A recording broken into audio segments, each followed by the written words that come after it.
Investaz investisiya şirkəti sizi salamlayır.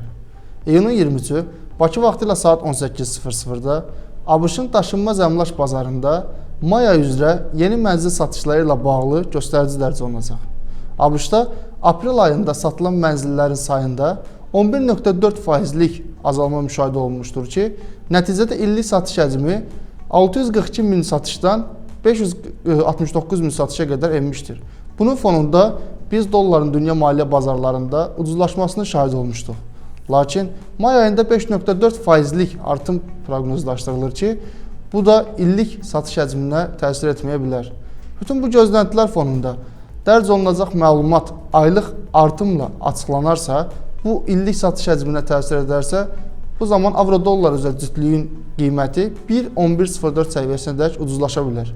Lakin aylıq artım illik satış həcminə müsbət təsir etməzsə, avro-dollar üzrə cütlüyün qiyməti 1,1219 səviyyəsinədək bahalaşa bilər. Investaz investisiya şirkəti sizə yatırımlarınızda uğurlar arz edir.